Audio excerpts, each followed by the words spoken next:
A partir de este momento, estamos contigo, contigo unidos, contigo y tus problemas.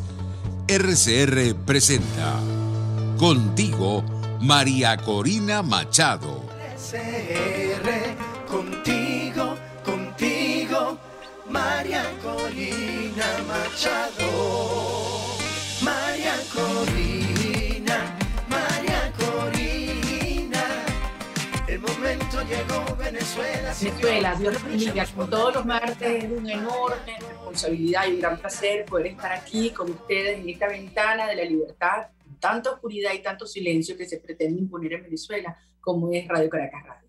En la dirección general de la estación, Jaime Nestares; en la gerencia de producción, Wilitza Arcayo; en la producción de nuestro programa, Justo Navarro, César Umbría y Malala González. Malala Nogales, y en el control, José Gregorio González. Un abrazo inmenso a Euler Guillén por su música de todos los martes, y el día de hoy quiero invitarlos a escuchar esta conversación con dos personas que tienen muchísimo que aportar para poner y engranar en su lugar tantas cosas que están ocurriendo en distintas partes del mundo y que nos han sacudido a todos en las últimas horas. En primer lugar, vamos a estar hablando con Irving Gatell sobre qué está pasando en Afganistán, cuáles fueron los errores, cómo se relaciona con otros procesos que están ocurriendo en nuestro hemisferio. Y en la segunda parte del programa vamos a hablar con Tamara Soju, que como sabemos es una de las grandes defensoras de derechos humanos y además una de las grandes activistas en lo que se refiere a la Corte Penal Internacional, y entender esa dinámica de cerco judicial que se está conformando contra los criminales que ocupan el poder en Venezuela. Irving es teólogo, profesor, escritor, conferencista internacional en historia y religión. Además, como decimos en Venezuela, yo te lo dije la última vez que hablamos por aquí, eres un guerrero del teclado. Quiere decir que te das durísimo en Twitter, en las redes sociales, y que eres una referencia, por decir las cosas directas como son. Irving, bienvenido, y empecemos porque me pareció fascinante tu hilo de estas últimas horas sobre qué fue lo que pasó mal, qué se hizo mal en Afganistán en estos 20 años. ¿Por qué no arrancamos por ahí? Bienvenido y gracias. Gracias, María Corina, un gusto estar otra vez aquí en tu programa. Pues sí, vamos a ver qué es lo que se hace mal en Afganistán. Pues son básicamente dos cosas. Una, que no se derrota a los talibanes. O sea, se les repliega, se les sacó de Kabul, se les obligó a recluirse en la zona de montañas de más difícil acceso. Una zona que era difícil de cualquier manera de atacar, pero se les dejó sobrevivir, o sea, les dejó reforzarse, se les dejó desarrollarse otra vez, y en este momento en que se implementa la evacuación estadounidense, y pues obviamente tienen todo el campo libre para empezar a reconquistar todo lo que quieran, y lo hicieron rapidísimo. Estados Unidos calculaba que eso tomaría 3 meses, así que tendrían algún tiempo para ayudar al gobierno afgano. No fue así, fue un error de cálculo catastrófico. Y bueno, tenemos a talibanes que en realidad nunca perdieron la fuerza que tenían, porque no se les derrotó, o sea, no se les obligó a quedarse recluidos, era lo que se tenía que hacer. Sí, habría sido muy difícil, habría sido costoso, pero eso era preferible a lo que estamos viendo ahorita. Y el segundo error, que se intentó crear una democracia de manera artificial en Afganistán, que es un error permanente que han cometido Europa, Estados Unidos, es decir, el mundo occidental. Esta idea de que la democracia se puede exportar, esta idea de que la democracia se puede crear por decreto, es decir, llegas a un país, invades, sacas al gobierno autoritario, como sucedió con los talibanes en 2001, pones un nuevo gobierno, lo apoyas, lo ayudas, creas una nueva constitución, un nuevo marco legal, y crees que ya por eso estás democratizando el país, porque en las nuevas leyes instituyes una dinámica democrática. A ver, los problemas sociales no se resuelven por decreto. Este es un error que cometen con mucha frecuencia izquierda y derecha. Digo, en el caso de las izquierdas populistas en América Latina, lo vemos todos los días. El modus operandi de la izquierda populista latinoamericana es querer resolver todo por decreto. Que hay pobres, decretamos un aumento de salario y al rato lo que tienes es inflación. A ver, este tipo de cosas que implican dinámicas sociales, en el caso específico de la democracia, lo que se necesita es que la sociedad evolucione. Si la sociedad no evoluciona en sus propias dinámicas internas, y eso se toma tiempo, a Occidente le tomó cientos de años, no se pueden desarrollar los paradigmas de la democracia, porque democracia no es elecciones. O sea, organizar elecciones lo hace Cuba, y no es democracia. Venezuela, O sea, ha habido 31 en los últimos 20 años, imagínate. exactamente, y eso no es democracia. Democracia es equilibrio de poderes. Entonces, si la gente no tiene todavía el paradigma de que el poder no debe ser algo que se concentre de manera absoluta o semiabsoluta, sino que esté bien equilibrado y bien balanceado entre diferentes instituciones, no existe la dinámica democrática. Entonces, en Occidente, el primer paso que dimos en esa dirección más bien fue la separación de iglesia y Estado.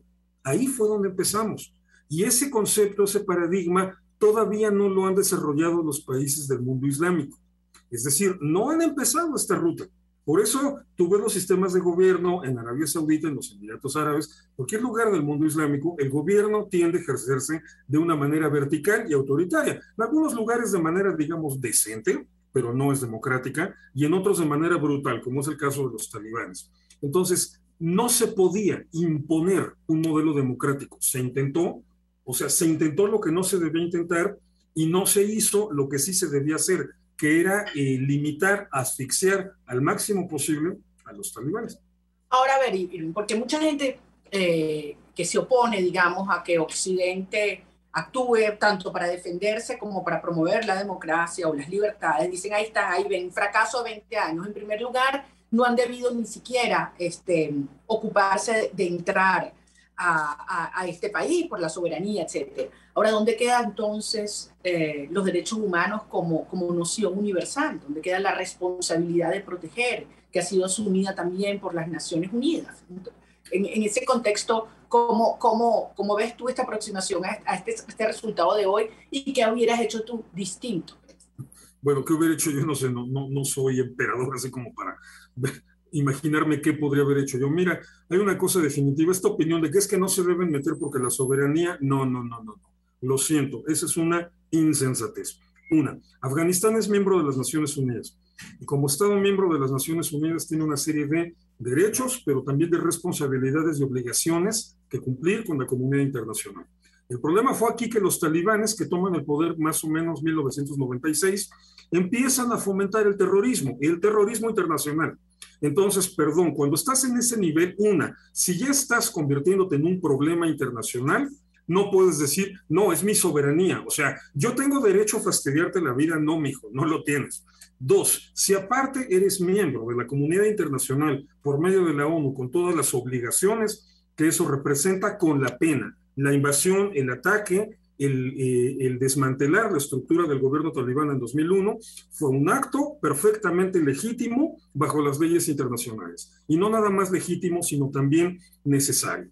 Hay una vieja frase de la sabiduría judía que dice, el que es benévolo con los malvados, termina por ser malvado con los benévolos. Entonces, cuando tienes un régimen autoritario, terrorista, y que te está haciendo un foco de problemas, no lo puedes dejar nada más apelando a, no, es que es la soberanía. No, hay límites también para eso. Y eso es parte del concepto de democracia.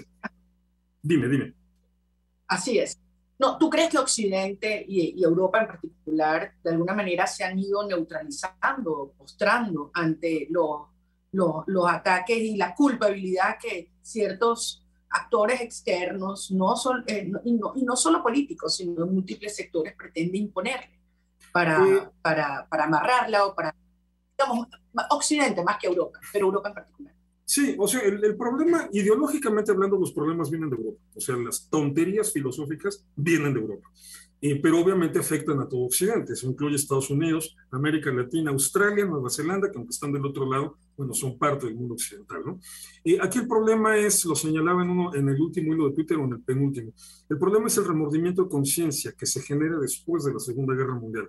O sea, en ese sentido, se ha perdido de vista una cuestión que el primero que le empieza a explicar es Maquiavelo, fíjate, ya hace más de 500 años, y el que termina de redondear bien las ideas es Max Weber en el siglo XX, y que te explican una cuestión bien elemental. El Estado es violencia, es el ejercicio legítimo de la violencia. Por eso, en un marco democrático, donde nadie tiene el poder absoluto, sino que el poder está perfectamente equilibrado, entonces es la manera que tenemos para garantizar que la violencia se ejerza de manera justa, de manera proporcionada, adecuada, o sea, que no sea excesiva y que no sea para defender intereses de un solo grupo o de una sola persona, sino para defender realmente los intereses de toda la colectividad. Pero no hay que olvidar que el Estado es ante todo violencia. Después de la Segunda Guerra Mundial y sobre todo a partir de las críticas del postestructuralismo francés, o sea, ahí es donde empezamos con los problemas ideológicos europeos, me refiero a filósofos como Foucault, Derrida, Baudrillard, Deleuze, etcétera, y luego ya con la siguiente tanda de filósofos, que es la era del posmodernismo, se acentúa esta crítica descarnada contra Occidente. Es que hemos sido los malos, los blancos, los europeos, los conquistadores, los colonialistas. Entonces se asume esta idea retorcida que te lo edulcoran de muchas maneras, pero al final de cuentas lo que te dicen es que Occidente se debería dejar matar y aniquilar por el resto del mundo. Y bueno, y en esa, ok, ¿Y tú no crees que esto? Ajá, dime. Bueno, termina. Hay muchas críticas ahí que son válidas, pero también tienes que entender que hay un límite. O sea, el régimen talibán es un régimen de una brutalidad medieval, una misoginia absoluta. O sea, no hay manera de justificar eso. Todas estas personas que ahorita en las redes sociales andan desatadas, celebrando, porque vieron perder Estados Unidos. Estados Unidos no perdió la guerra, nada más se retiró. Mientras Estados Unidos estuvo ahí, los talibanes no se atrevían a mover un dedo. Digo, Estados Unidos se retiró, eso fue, no perdió, se retiró. Pero bueno, lo ven como una derrota, lo celebran como una derrota e incluso manifiestan su simpatía con los talibanes. Cuando simplemente por el puro detalle de la misoginia, los talibanes deberían estar en la condena de todos los grupos progresistas, posmodernos, feministas, de izquierda, de Occidente, y no lo están, por esta torcida visión de que hay que estar en contra de la cultura blanca, europea, colonialista, bla, bla, bla, y en nombre de eso defender al bárbaro que quieras. Eso está mal. Ya, no es que ese es tu concepto de mal, no, eso está mal, punto.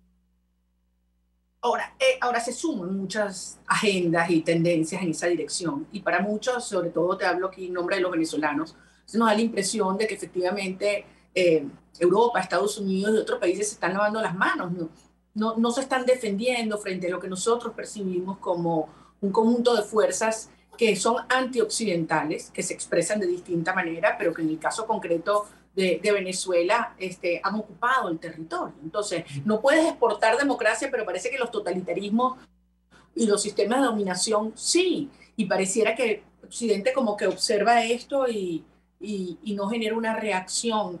¿Qué piensas tú? Sí, así es. Mira, lo que pasa es que te digo, la democracia es resultado de una evolución social. Pues esta evolución no se ha dado o se ha dado de manera incompleta, pues por supuesto que es más fácil exportar lo que es involucionado, o sea, los regímenes autoritativos. El poder absoluto es algo que el ser humano ha ejercido pues desde los machos alfa de cuando todavía éramos australopitecos, ¿no? Trepados en un árbol. O sea, desde entonces el poder se ejercía de manera absoluta. Son como especie de homínidos, arrastramos literalmente millones de años de ejercicio del poder absoluto. Simplemente con la evolución de la sociedad en los últimos 30,000 años, esto se sofisticó y por eso la democracia es tan difícil. Es un descubrimiento reciente, es un logro reciente de la humanidad, 200 años, 230 años. Entonces, estamos apenas en el proceso de empezar a implementarlo. Ya lo poco que se ha logrado es un éxito, pero por eso es más fácil traer el autoritarismo. Ahora bien, es cierto, Occidente ahorita parece rendido y parece no querer hacer nada. Lo tonto, lo peor del caso es que lo va a tener que hacer. Que si los talibanes van a reimplementar su agenda, que es lo más seguro que vayan a hacer, que ellos no tienen, su lógica no les importa exponerse a otra guerra y volver a perder, porque lo ven como una guerra santa. Pues para ellos es un martirio religioso que es premiado con el paraíso. Entonces, ellos en cualquier momento lo más seguro es que vuelvan a implementar su agenda. Y eso significa otra vez promoción del terrorismo, un foco de desequilibrio en Medio Oriente, y que entonces Estados Unidos y los países occidentales otra vez tengan que intervenir y se repita la historia. Ese es el problema de no haber resuelto las cosas. Se van a repetir. Estamos como en los años 90, que sigue pues lo mismo que pasó en 2001. O sea, una invasión a Afganistán para sacar a los talibanes de Kabul y otra vez empezar con el proceso. ¿Son capaces de volver a repetir los mismos errores? Claro que son capaces. Europeos en este sentido y estadounidenses, por supuesto que son capaces, los han cometido cualquier cantidad de veces y parece que tienen una devoción por volverlo a cometer. De hecho, hay un tuit tuyo del 16 de agosto a propósito de lo que ocurre en Afganistán, pero a mí me hizo mucha resonancia por la situación que vivimos en Venezuela. Y tú decías que hay enemigos que solo quieren la guerra. Hay que derrotarlos, aunque nos duela. De lo contrario, la derrota será nuestra sin que ellos realmente nos hayan ganado.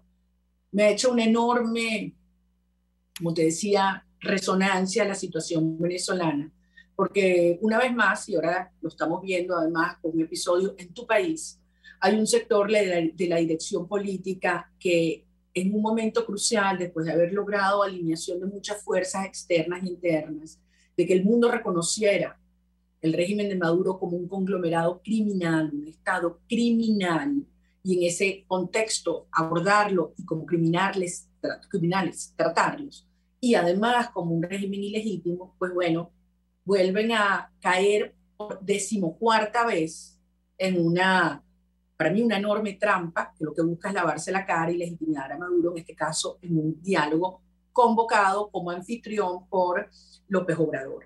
Me gustaría tus reflexiones sobre esto y la resistencia que hay de algunos actores de entender que efectivamente es un enemigo lo que existe en Venezuela, no solo de los venezolanos, sino de la región, y que es una amenaza real para los valores de Occidente en las Américas. Así es que mira, es muy sencillo, o sea, ¿qué se puede acordar en esa negociación? Lo que se acuerde, lo más seguro, estoy seguro, Maduro no lo va a respetar. O sea, Maduro representa el tipo de régimen que no va realmente a negociar. Negociar es, o sea, te voy a exigir que tú cedas, pero yo también voy a ceder. Maduro no puede ceder. Que si Maduro cede y se expone a dejar el poder, sabe que se va a tener que refundir en algún pueblito de Cuba, porque de lo contrario va a tener a la justicia internacional detrás de él, por los crímenes de guerra que ha cometido. Entonces, Maduro ya está en una situación en la que la única manera de mantenerse seguro es conservando el poder absoluto hasta que se muera. Entonces, no va a ceder. Y si cede, o si se compromete a algo, no va a cumplir. Entonces, efectivamente, este tipo de estrategias son, tú lo dijiste muy bien, para lavarse la cara. O sea, para presentarse delante del mundo como que estamos dialogando, estamos negociando, cuando es gente con la que no se puede dialogar o negociar. México tenemos una situación similar. López Obrador, muy en el estilo de Hugo Chávez, viene hablando de organizar un referéndum para cuestionar la posible revocación de su mandato, cosa que legalmente en México no se puede, porque en México no se aplican las leyes de manera retroactiva. O sea, si se aprueba la ley para hacer la consulta de revocación de mandato, no se le puede aplicar a López Obrador porque es el presidente en funciones, se le podrá aplicar al siguiente presidente. Entonces ya desde allí hay un engaño. Pero bueno, lo que López Obrador necesita es seguir en campaña, necesita seguir haciendo lo único que sabe hacer, porque sabe estar en campaña, no sabe gobernar, eso lo ha demostrado contundentemente.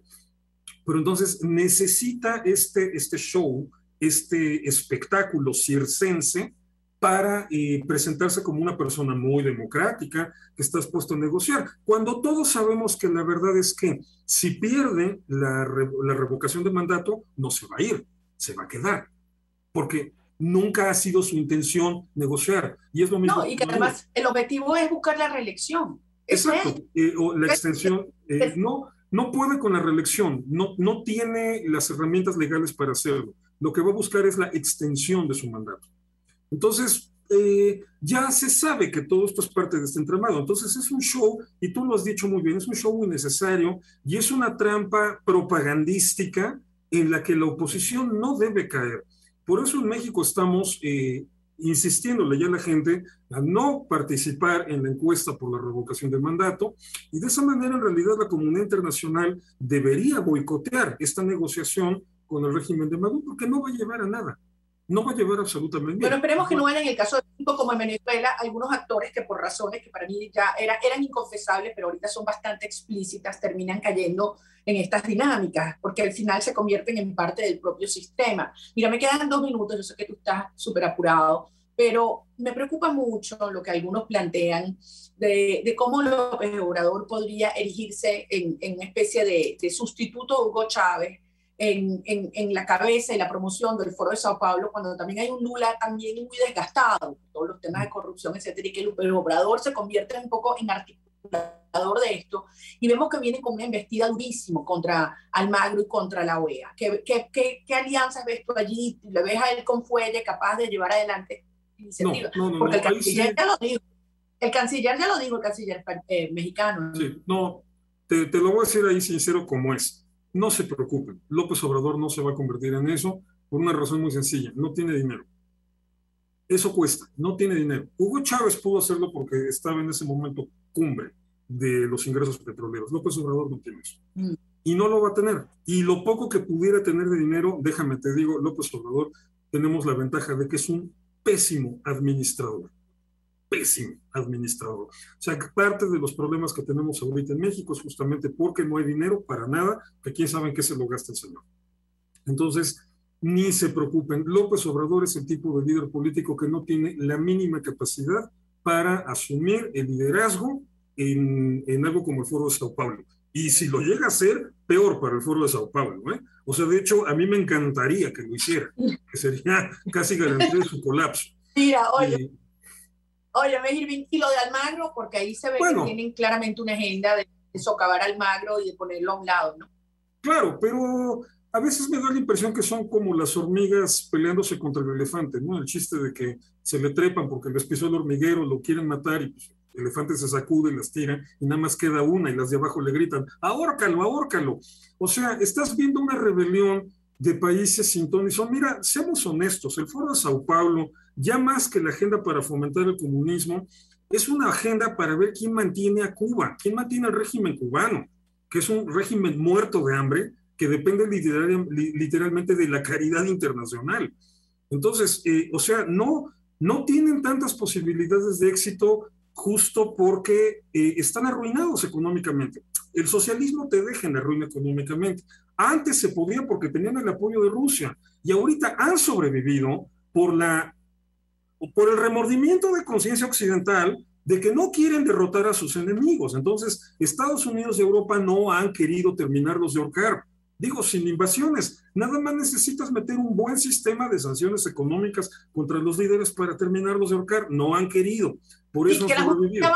Y dejar que la justicia avance, que se sepa todos quiénes son con nombre y apellido, eso es lo que... Exacto, pero bueno, están Estados Unidos, Europa y otros países, están de necios, dicen, no, vamos a negociar, vamos a resolverlo políticamente, con una bola de condenados que no les interesa la negociación y hacer política, que al contrario, nada más van a aprovechar esa situación, pero bueno, les han dado oxígeno y ahí siguen. Ahora, que obviamente se van a poner en contra de Almagro, pues sí, es obvio. Pero bueno, por lo menos en ese sentido, el otro bloque, la otra parte, ha cerrado filas con la OEA y entiende perfectamente que todo lo que pueda venir de Pedro Castillo, de López Obrador, de Díaz-Canel, de Nicolás Maduro, pues son básicamente, de Alberto Fernández, son básicamente insensateces que no vale la pena tomar en cuenta, ¿no? Entonces, digo, esta postura contra la OEA parecía obligatoria. López Obrador ahorita ya se cayó, ya no está hablando del tema, le paró completamente al tema de la OEA. Ahora sabemos porque los Estados Unidos lo regañaron y se tuvo que doblar, porque sí lo amenazaron con represalias, sobre todo en cuanto al apoyo que Estados Unidos nos ha estado dando con las vacunas. Le dijeron así clarito, sigues molestando, no hay vacunas. Bueno, ya le paró. A López Obrador es muy fácil doblegarlo, porque tiene todo mal. Entonces te digo, ni te preocupes por él, ¿eh? O sea, créeme que no se va a convertir en el nuevo Hugo Chávez. Eso es definitivo. Bueno, Irving, siempre es fascinante hablar contigo. Te diría que nos quedáramos, pero sé que está complicado, así que tenemos que repetirlo próximamente. Cuando gustes, estoy a tus órdenes. Y nos encanta leerte y, por supuesto, tenerte aquí. Un abrazo muy grande, cuídate mucho y espero que podamos conocernos personalmente pronto y traerte aquí a una Ojalá. Venezuela libre. Cuídate. Ok. Corina, un gusto. Abrazos. Hasta luego. Cuídate mucho. Irving Gatell, teólogo, profesor, escritor, conferencista y guerrero del teclado desde México. Amigos, vamos a una brevísima pausa y al regreso vamos a estar conversando con Tamara Azul. Ya regresamos contigo.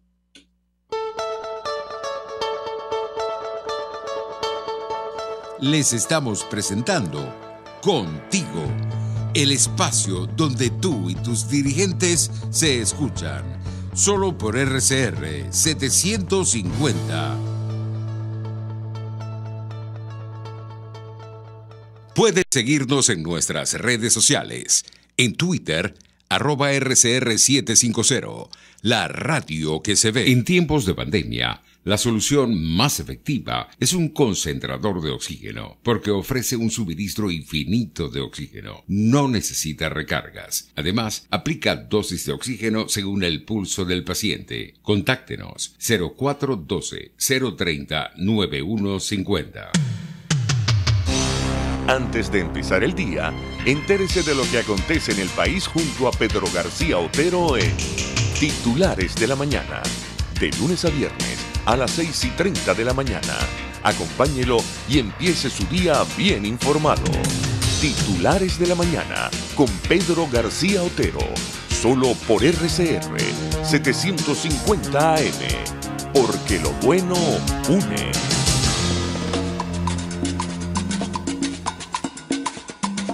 Fuerza que nos activa, fuerza que une a un país que quiere cambio. Mi nombre es Chuo Torrealba y estoy contigo para que te enteres de todo lo que acontece dentro y fuera de un país en crisis, un país que quiere cambio y libertad. Unidad, la fuerza es la unión. De lunes a viernes desde las 6 de la tarde, solo por RCR, porque lo bueno une. RCR 750 AM, porque lo bueno une.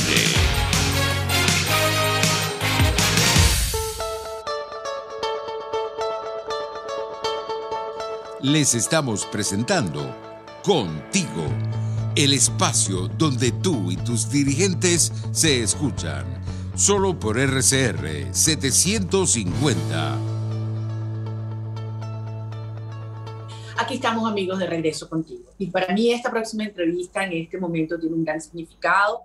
Es una gran amiga, una venezolana que respeto muchísimo y hemos estado conversando aquí con ustedes muchas otras veces antes, pero hoy en un contexto distinto. Estoy hablando de Tamara Sucú. Ella es defensora de derechos humanos, abogada venezolana, directora del Instituto Casla. Pero además es una de las personas que no ha dejado de hacer un seguimiento y una actuación rigurosa y profesional ante la Corte Penal Internacional y ante otras instancias donde se han expuesto las terribles violaciones a los derechos humanos y los crímenes de lesa humanidad que ha cometido Maduro y todo esto en torno de jerarcas del régimen, sistema criminal.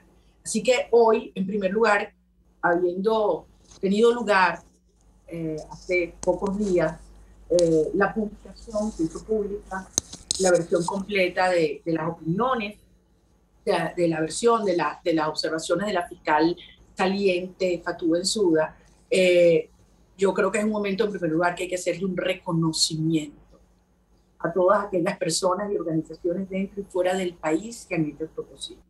Obviamente, en primer lugar, las víctimas de derechos humanos, a los familiares, las víctimas de derechos humanos.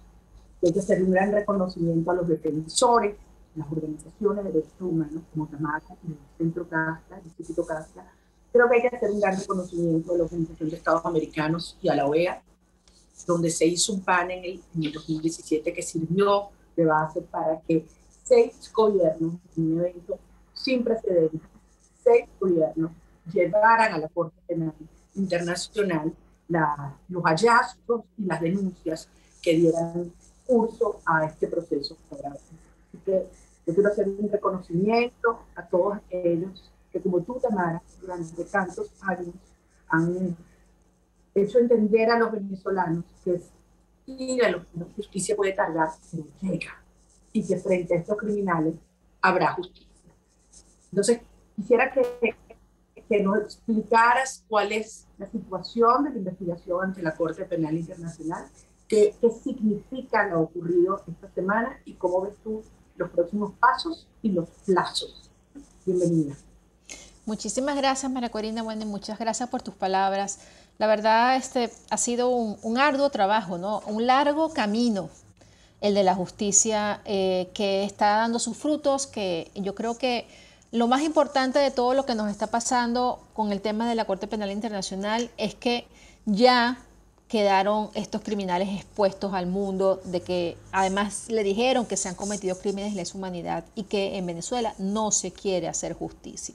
Es decir, además hay una palabra que utilizó la fiscal donde dice que además de que no hay funcionarios investigados, altos responsables investigados, además como que los promovían, es decir, los promueven en vez de castigarlos, ¿no? Entonces, la exposición de la fiscal fue magistral.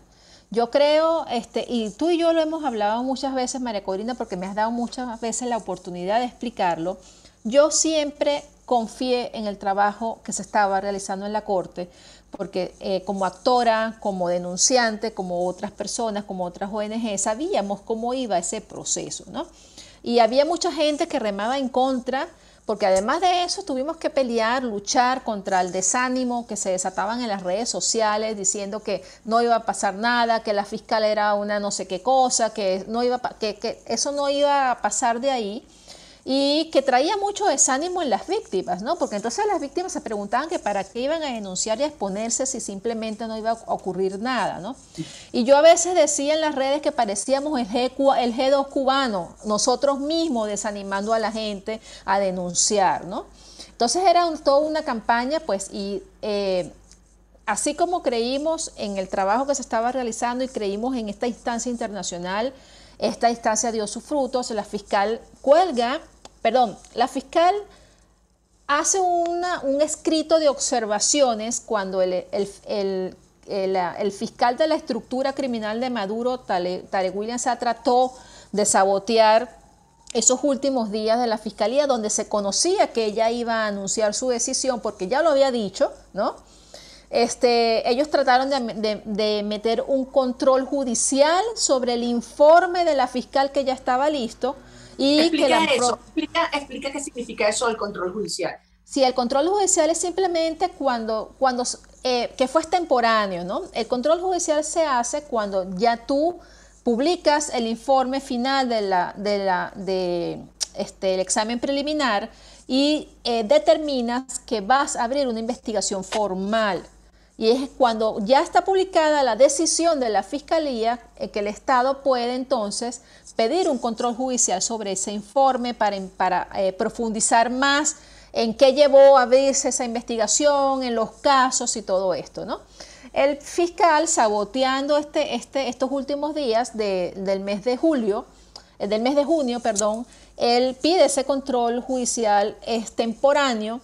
Y la sala de jueces se lo dice, ¿no? La sala de jueces le responde que era extemporáneo, que estaba fuera de lugar, y le pedía entonces a las dos partes, al Estado venezolano y a la Fiscalía y al nuevo fiscal, porque ya la fiscal saliente se había ido, publicar una versión editada sobre sus escritos.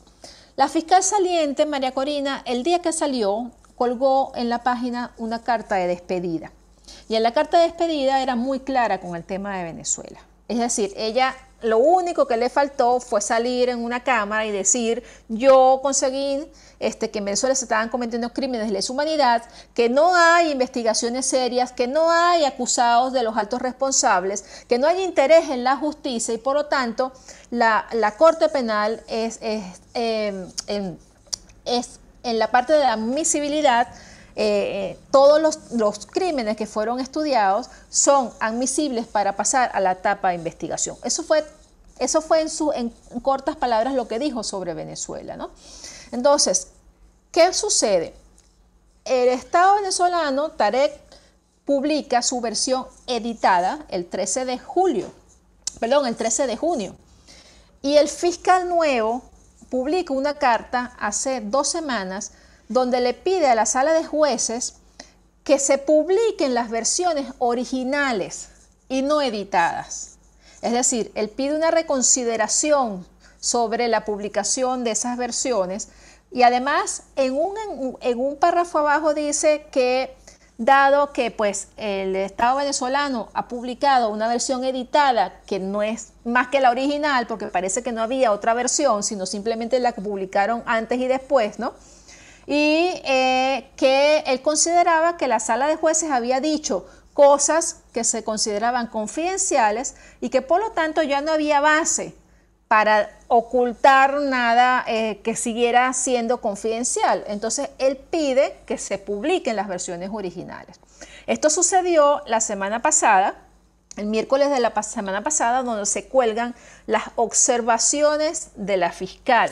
Y en las observaciones de la fiscal, ella ratifica que en Venezuela se han cometido crímenes de lesa humanidad, que los altos responsables siguen libres, que son promovidos, que no hay indicios en el sistema judicial venezolano para investigar a esas personas, nombra los cuerpos, nombra los crímenes que están siendo investigados y dice que la Corte tiene la complementariedad para estudiar estos casos, para la admisibilidad, porque no hay interés en la justicia y por lo tanto, pues simplemente lo que quedaba era el anuncio de pasar a la investigación formal. ¿Cuántas personas concretamente están siendo investigadas o pasarían a ser investigadas? Oye, mira, yo tengo una larga lista, María Corina, ¿no? Es decir, yo tengo más de 120 personas en mis listas de investigados, porque cuando tú presentas un caso, tú presentas la estructura de mando, ¿no?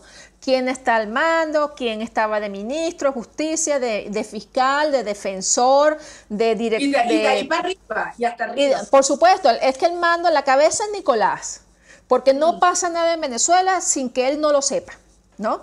Y de ahí viene la vicepresidencia, viene el ministro de Justicia, viene el ministro de Defensa, vienen los directores de los distintos organismos de seguridad que intervienen. Eso es toda la estructura de mando. Nosotros sabemos, Ajá, dime. Nosotros sabemos que la Corte no va a juzgar a 120 personas. La Corte, incluso muchas veces se ha dicho que no hay presupuesto para juzgar en estos casos a más de 10, 12, 15 personas, ¿no?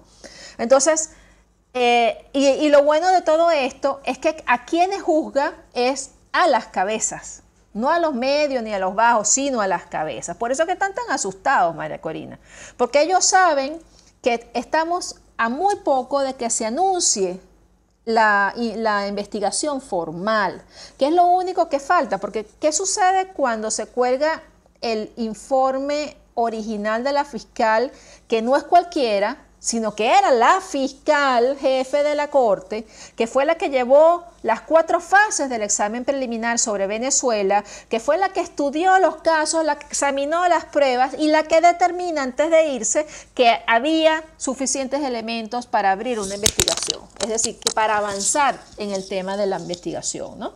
Entonces, yo creo que la solicitud del fiscal de publicar el original de esas observaciones le facilita el camino de tomar la decisión, ¿no? de anunciar la decisión. Él tiene en sus manos ese informe y tiene las pruebas. Entonces, ¿qué sucede? ¿Qué va a suceder cuando eso pase? Cuando se abre la investigación formal, se profundiza en los casos, se investiga qué ha hecho la justicia por esos casos, si ha habido investigaciones serias, independientes, quiénes están acusados, y además de eso sucede una cosa muy importante, que desde el primer día de la investigación, María Corina, se puede solicitar una orden de comparecencia ante la Corte o una orden de aprehensión internacional. No nos olvidemos que el único organismo que puede dictar que puede pedir una orden de aprehensión internacional sobre un mandatario en funciones es la Corte Penal Internacional.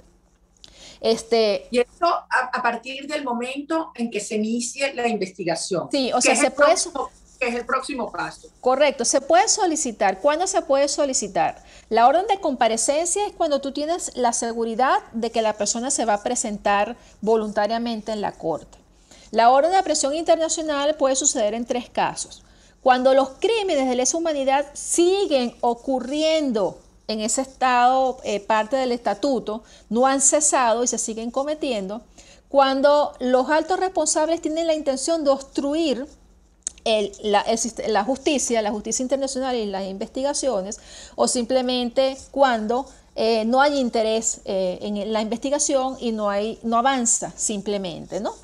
Entonces, ¿qué sucede en Venezuela? Mira, primero los crímenes continúan sucediendo. Hay detenciones arbitrarias, es más, en los últimos 20 días hay detenciones arbitrarias, hay torturas en las cárceles, en los sótanos del DGCIN, hay presos políticos, civiles y militares de los cuales los familiares tienen tiempo que no los ven, no saben de ellos, están en los sótanos, están desobedeciendo las medidas solicitadas por la alta comisionada, incluso por los tribunales, por un dictamen o un decreto que hubo de sacar a todos los presos políticos de las cárceles políticas y llevarlos a cárceles comunes que no fueran esos lugares de detención como el Sevilla y el DGCIN. E incluso, María Corina, por ejemplo, hay un pase a juicio sin pruebas.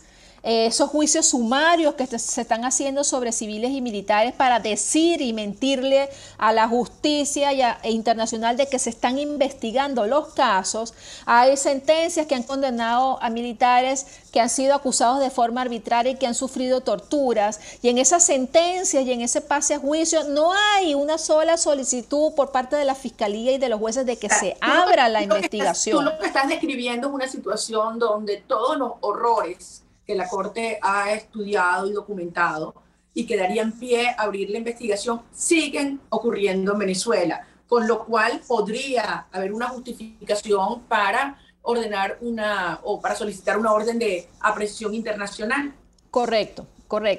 Y no estoy diciendo que eso va a ocurrir el primer día, estoy diciendo que eso... Eso te iba a preguntar, ¿cuánto tiempo puede tardar esto?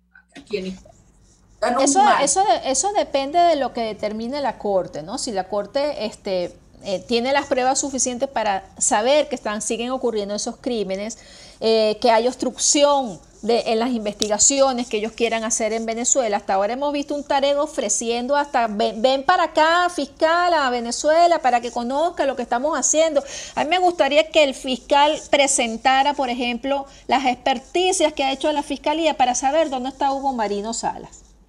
Correcto. Por ejemplo, solamente para empezar por ahí, ¿no? O para conocer, ¿verdad?, quiénes son los altos responsables del asesinato de Fernando Albán y el capitán Ostarévalo. Porque no son esos dos soldaditos que mandaron presos, no. El Sevilla y el DGCIN tienen directores, María Corina, tienen jefes. Esos que estaban torturando a esas personas estaban siendo dirigidos por jefes superiores, ¿no? Ahora, Tamara, producen las órdenes de la justicia de los Estados Unidos, la Fiscalía, con los indictments, donde se demuestra que los jerarcas están involucrados en todo tipo de crímenes, narcotráfico, legitimación de capitales, etc. Se produce el informe de la Organización de los Estados Americanos con los testimonios y el panel de expertos sobre crímenes de lesa humanidad. Se producen los informes de las Naciones Unidas, entre otras, la misión de verificación de hechos, la misión independiente, donde acusa a Maduro de ser coautor material de crímenes de lesa humanidad. Se produce la declaración de Iván Duque diciendo que Estados Unidos debería darle la categoría de Estado patrocinante del terrorismo porque se cometen actos de terrorismo en Colombia, nada más y nada menos que un atentado contra el presidente de la República, en lo que está involucrado el régimen que ocupa el poder en Venezuela. Se produce esta publicación donde se conoce la opinión de la fiscal, donde claramente hay eventos, insumos para avanzar en una investigación por crímenes de lesa humanidad ante la Corte Penal Internacional, donde además uno de los acusados es el señor Jorge Rodríguez, quien aparece entonces sentado en una mesa de negociación en la Ciudad de México. Vamos a ir a una brevísima pausa y yo al regreso quiero pedirte cómo afecta eso a tantos años de lucha de familiares, de víctimas, de activistas de derechos humanos, de ciudadanos, para que el mundo entienda que son criminales y deben ser tratados como tales. Y que por lo tanto el marco es la judicialización internacional más el repudio y la deslegitimación de adentro y de afuera. Y estos parece que quieren entonces, con algunos aliados internos y otros cómplices internacionales, llevarlo más bien a un plano de una interacción política, como si estuvieras hablando con malos políticos y no con criminales. ¿Qué efecto tiene esto en toda esta estrategia y toda esta causa? Vamos a una breve pausa y ya regresamos, amigos, conversando con Tamara Sucú, directora del Instituto Castro.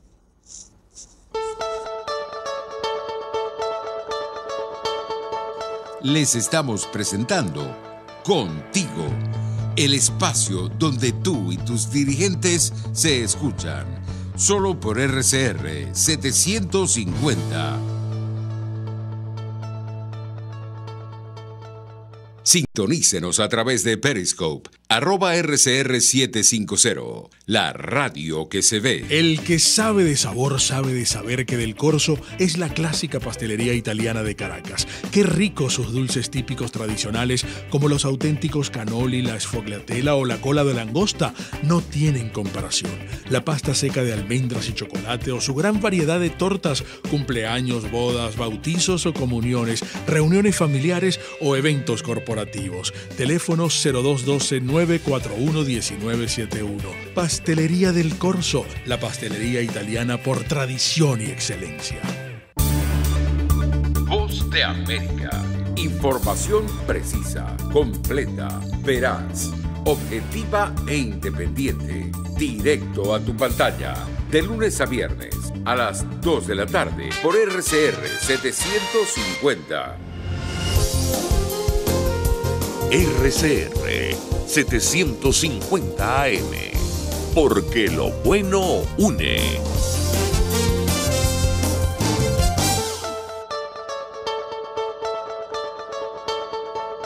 Pluralidad, libertad y respeto.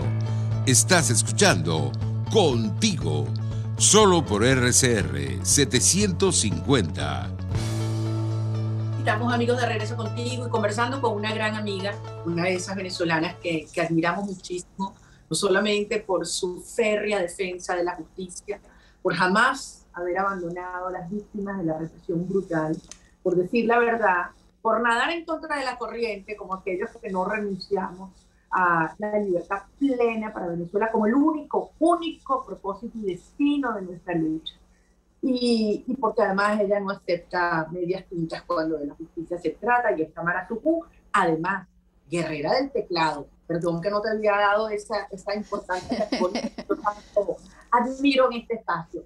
Tamara, te dejaba en el aire una pregunta cuando nos despedíamos. Todo lo que se ha basado para que el régimen se le ponga la categoría de lo que son crímenes de lesa humanidad, Maduro y toda su comparsa y sus jerarcas del régimen. Y entonces resulta que aparecen, no solamente sentándose en el diálogo número 14, en México, claramente aliado del régimen y de la tiranía, pero además firmando un documento que llamaron Memorando de Entendimiento, donde una de las personas acusadas en la Corte Penal Internacional por crímenes de lesa humanidad, Jorge Rodríguez, aparece firmando como representante del gobierno. ¿Dónde queda el interinato entonces?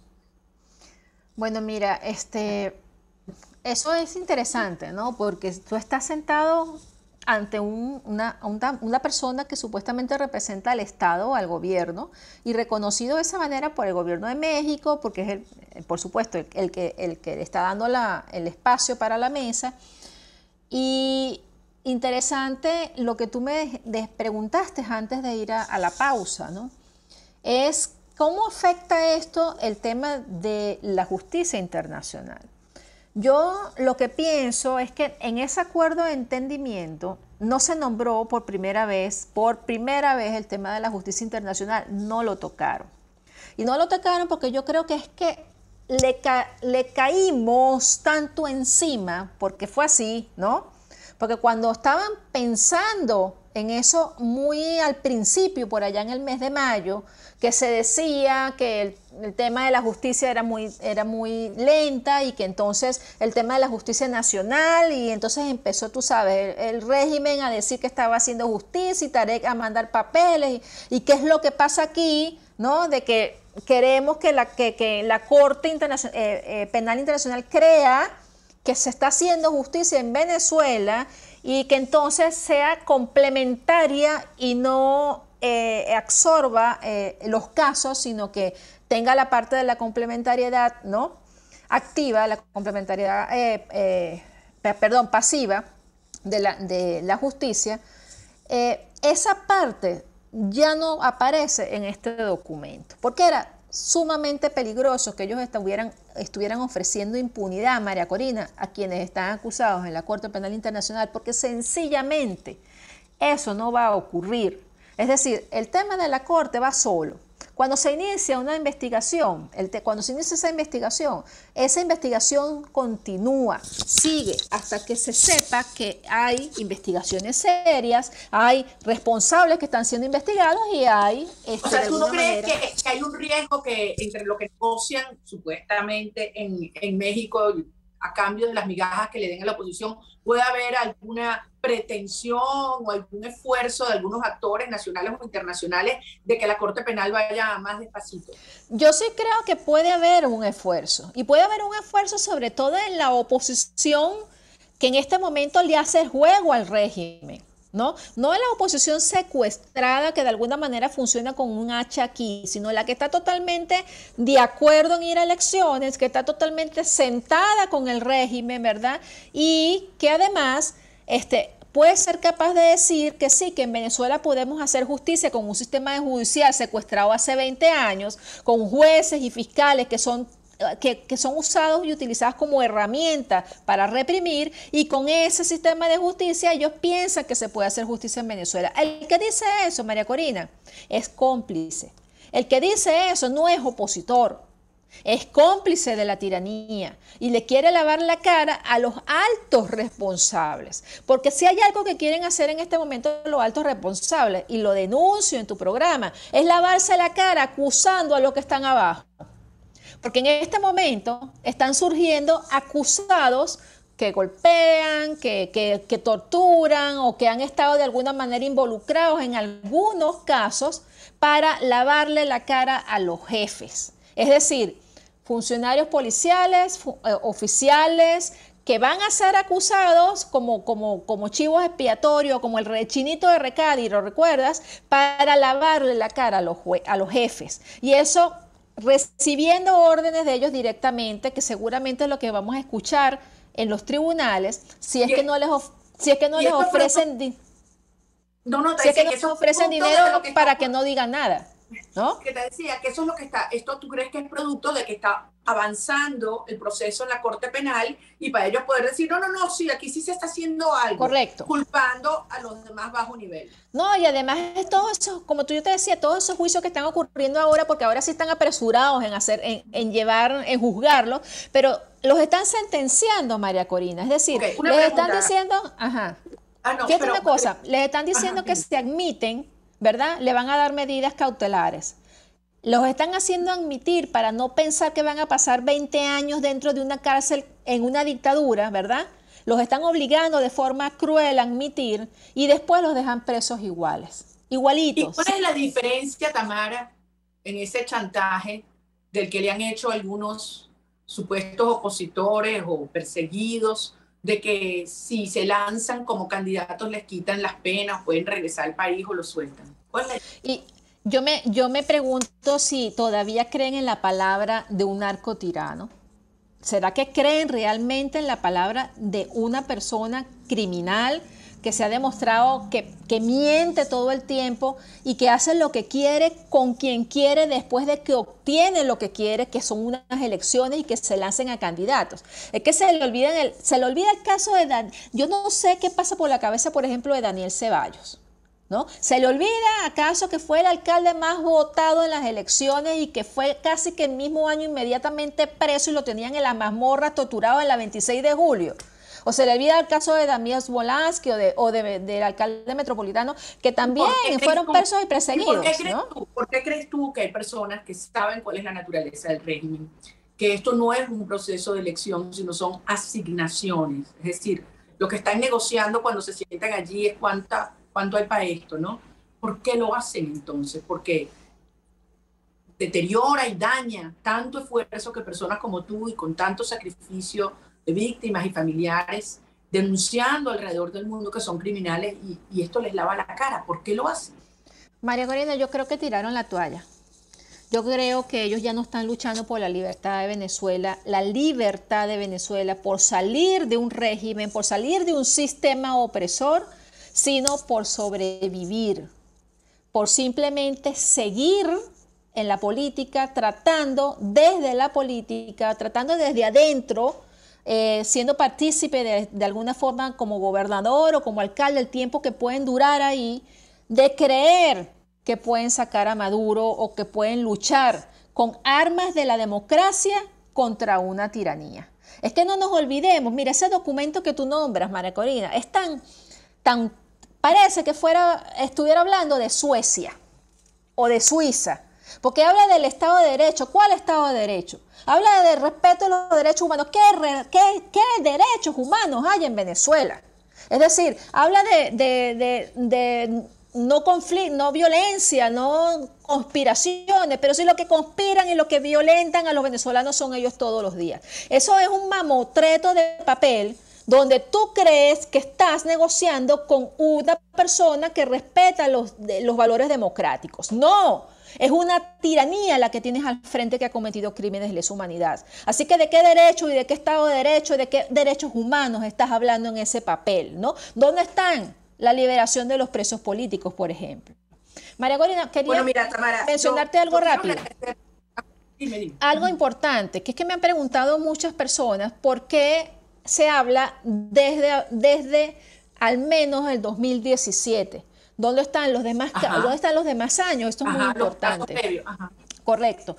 No, cuando la fiscal abre el examen preliminar en febrero del 2018, abre al menos el 2017, porque era el contenido más grueso que tenía para abrir ese examen preliminar, a pesar de que tenía, por supuesto, cientos de casos desde los años anteriores. Porque, por ejemplo, mi instituto denunció muchísimos, casi más de 230 casos del 2014, 15, ¿sabes? 16, etcétera, ¿no? Cuando los 6 estados partes del Estatuto de Roma denuncian, apegándose al informe del secretario general Almagro de su troika, que determinó que habían crímenes de lesa humanidad, y de los 2 informes del alto comisionado saliente, no de Bachelet, sino del anterior, cuando ellos se apegan a esos informes para denunciar a través del artículo 13 del Estatuto de Roma como estados parte, la fiscal determina que los casos iban a ser investigados al menos desde febrero del 2014. Eso está en el informe anual colgado en la página de la Corte en diciembre del 2019. Entonces, la investigación, si se abre, va a retroceder a esa época y va a retroceder porque los informes que presentaron los estados avalan casos desde al menos febrero del 2014. Pero yo quiero comentarte... Dime, bueno, me queda medio minuto, dale. Quiero comentarte algo más. Si nosotros, las organizaciones que estamos denunciando, vamos a ir más atrás, es decir, la sistematización de los crímenes en Venezuela, María, no son a partir del 2017, no.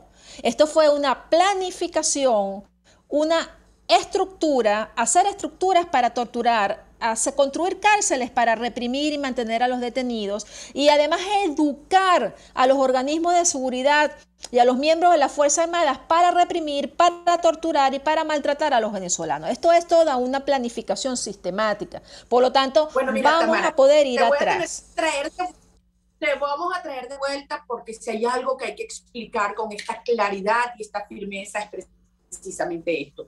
Es un régimen criminal que continúa cometiendo crímenes de lesa humanidad. Hay que tratarlos como criminales. No vamos a permitir que nada se olvide ni se silencie, y muchísimo menos lavarle la cara para que unos estén más cómodos, jaula más grande, mientras sigue desvaneciéndose y destruyéndose un país. Y en el nombre de tantos que como tú han dedicado su vida por la justicia, cada uno de aquellos que han caído, que han torturado, que han herido, cada familia separada, cada uno de los refugiados y excluidos y expulsados del país, vamos a seguir luchando, porque aquí esta lucha tiene un solo destino, que es la libertad.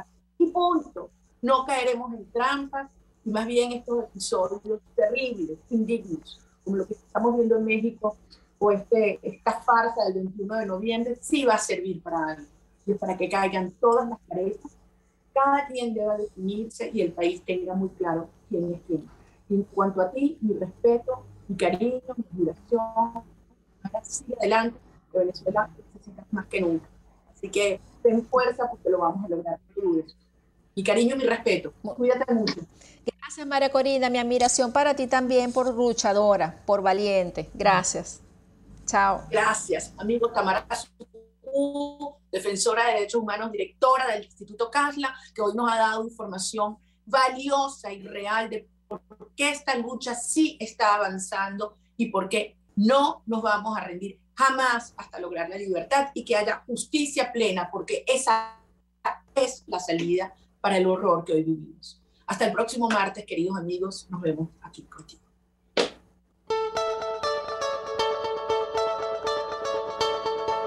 RCR presentó Contigo, donde la pluralidad de pensamiento confluye.